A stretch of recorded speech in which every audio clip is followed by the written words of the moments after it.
with red embroidery in the form of tiny sunbursts along the neck, edges of the split and plunging sleeves and the hemline. It was made of a cool silk, and fitted against her torso, in a manner that would have shocked Lady Ariel speechless. Although she wanted to fit in with the Dornish culture, she could not bring herself to be more revealed than she was currently, and even this took some deep breaths to calm herself and gather the courage to dress herself in whenever she wore something similar. For jewels, she had a sunburst-shaped necklace made from gold and a fire opal hanging between her breasts. 2 fire opal earrings dangled from her lobe, and her hair was pinned in place with a dozen jeweled pins, all made of the same gem and gifted to her by her husband with the rest of her wardrobe. He was constantly spoiling her with gifts, insisting she deserved them, and she could not convince him not to waste the money on her, no matter how she tried. "Beautiful, my love," Ellaria called from the doorway when Lara exited from behind the screen. "Not nearly as beautiful as you," Lara replied earnestly, taking in her lover's own outfit. Ellaria was as naturally beautiful and elegant as ever. Her hair had 2 thin crown braids wrapped around her head, with a pile of curls styled to look almost like roses within, and the rest tumbling freely down her back.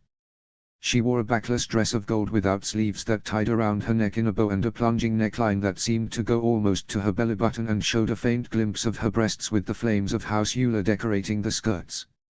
For her own jewelry, she had multicolored hairpins inserted into her hair to keep it in place, along with a series of gold and jeweled bangles on both arms, and a gold necklace in the shape of her house sigil around her neck. The sight of her took Lara's breath away, and she could not resist the urge to go up on her tiptoes, even with heels. She was shorter than both of the others, to press her lips against Ellaria's, careful not to smudge their makeup. Ellaria smiled at her when they pulled apart and tucked a strand of hair that had come loose back behind her ear. "Targra Mora Gambit, I love you," Ellaria whispered to her, and Lara felt her chest warm at the sound of her native language in Ellaria's Roanish drawl. One of the first things that they had asked her to translate to her tongue for them was how to say "I love you." Every time that they said it to her, she felt her heart flip backwards in her chest. It became more and more tempting to say it back with each day that passed, but a part of her still could not bring herself to say it. She no longer doubted that what she felt for them was love, but the thought that had occurred to her upon learning of Oberyn's duel with the Mountain continued to linger in the back of her mind. What if she admitted to loving them, let down the final barriers that she had placed to protect her heart, and then she lost them? She'd not survive it, she was sure of that. "Tengo confianza ent, I trust you," informal, Lara replied. Ellaria smiled and kissed her again softly. Oberyn came in just then, pausing to run his gaze over them. His eyes grew heated, and she felt her cheeks tint pink beneath her makeup. "Las damas más guapas del mundo, the loveliest ladies in the world," he declared, wrapping an arm around each of them and pressing hard kisses to their lips. "You are full of false flattery," Lara huffed at him, embarrassed and flattered. He always seemed sincere when he complimented her, but she always felt he was over-exaggerating. Lara had never considered herself to be particularly attractive, regardless of how many people insisted that she was the image of her beautiful mother. And when compared to Ellaria, how could anybody call her pretty? Ellaria was the loveliest woman Lara had ever seen, perhaps even surpassing her mother. He kissed her again, softer this time, as Ellaria stroked her arm. "One of these days, my lovely wife," he said after pulling her away. "I am going to give you a compliment, and you will know that I am being completely honest. Everyone shall be in awe of you, and terribly jealous of my luck, having you both on my arms." Lara felt her smile falter and she stepped away to smooth down her skirt. She had, with great reluctance, removed her mother's bracelet as it did not match her outfit at all. Her wrist felt naked and cold without the cuff wrapped around it. Her husband and lover's expressions turned concerned, Ellaria reaching out to cup her cheek as Oberyn grabbed her hand. Lara leaned into Ellaria's touch, sighing in comfort. It briefly occurred to her that, only a few moons past, she would have been rigid and felt trapped instead of safe at their touch. "What is wrong, my love?" Ellaria asked, caramel eyes shining in concern. Lara shrugged. She faltered, sighed and went on. As always, they waited patiently for her to gather her thoughts and figure out how to phrase them. Lara had inherited her father's introverted nature, and she appreciated that they never pressured her to speak before she was ready to. In the capital, even before her father's attainment, her slowness to speak had irritated many. I just do not like feasts, she stated lamely, unable to meet their eyes. Lara, nobody will hurt you here, Oberyn reminded her, gripping her chin lightly to make her meet his eyes, filled with concern and love for her. I know that, she assured him quickly. I do. Your people have been so kind to me, truly. I cannot help but feel nervous. I do not want to disappoint anybody. Impossible. Ellaria insisted adamantly. Absolutely impossible. What would anyone be disappointed in you for? Before Lara could reply, Ellaria's own maid, Elise, stuck her head around the door wearing an apologetic expression. I apologize for interrupting, your highnesses, milady, she stated. But the feast is starting in a few minutes. Thank you, Elise, Ellaria replied, still studying Lara with concern. We shall go in a moment, if you feel well enough, my love. Lara forced a smile and nodded, accepting her husband's arm when he offered it to her. Ellaria took his other arm, and not for the first time Lara felt relieved that he had completely recovered from his duel, save for a long thin scar that had formed on his leg. It had not felt right, holding his arm whilst Ellaria did not, yet Ellaria had always insisted that she be the one to hold his arm. Are you sure you are well, my love? He asked her in a whisper as they began making their way to the hall. She nodded, trying to appear genuine. I actually used to love feasts, did I ever say, she responded. He shook his head, gentle fondness on his expression as he looked down at her. Ellaria leaned forward slightly so that she too could see Lara as she spoke. The feasts at Winterfell were wonderful. We did not have them so often as the South does, of course. And there was only about 3 courses, maybe 5 if there was a particularly important celebration. But they were such fun. We called them Seelies, and the dancing was wonderful. I loved to dance when I was younger. You have never said, Oberyn commented softly. I am glad to dance with you, whenever you desire. Lara felt her smile sadden a bit, and she could tell they had noticed. It reminds me of my father, she revealed softly. He always very busy, of course.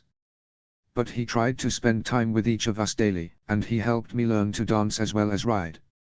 When I was a child, I would stand on his toes whilst Mather, mother, gave instructions and somebody played the pianoforte.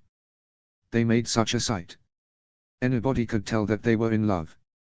'Twas as if the two of them were lost in their own world. Of course, at first Arya hated it. But then Uncle Arthur told her that being a graceful dancer would help improve her swordplay, and suddenly she could not practice enough. Mother and father loved to dance together, also. They laughed softly at the story, as Lara felt herself dwell on Arya. She had not been able to walk into Ty's mind since that day on the ship, but that was not a surprise. For whatever reason, pregnancy hampered a woman's ability to maintain a walk. Lara had no way to know if what she'd seen was real or simply a dream, and she both feared and longed to know. There was naught she wanted more than to be reunited with her family, but they had been so different. And what if they hated her? If they were alive, why had they not sought her out before? Thoughts and questions swirled in her head. She knew that Oberyn and Ellaria knew something was bothering her, but she could not bring herself to put it into words, and they did not press. They drew to a stop in front of the large doors leading into the hall, and Lara could hear the cheerful Dornish music drifting from behind them, along with the sounds of people laughing and talking with one another. She steeled herself, unable to bring herself to loosen the grip she had on Oberyn's arm, using it as an anchor to steady herself against habit-ingrained fears. Her Highness, Alara of Houses Stark and Martell, Lady Paramount of the Winterlands, Wardeness of the North, Lady of Winterfell and Princess of Dawn, the herald announced. Lara was surprised when she was announced first, and made a note to ask her husband or Ellaria about it later. His Highness, Prince Oberyn of Houses Martell and Stark, Prince of Dawn and Lord Consort of the Winterlands and Winterfell, Lord of High Hermitage. Lady Ellaria Sand of House Eula. They entered to much applause, and Lara struggled to keep herself from shying away from the crowd's gaze. Oberyn stroked a thumb over her hand discreetly, no doubt sensing her tension. They arrived at the high table, where she was placed between Lena and Oberyn, with Ellaria on her husband's far side, Princess Melorio on Ellaria's other side beside Prince Doran. Princess Arianne was seated beside her father, followed by Princes Quentyn and Tristan, then Princess Myrcella.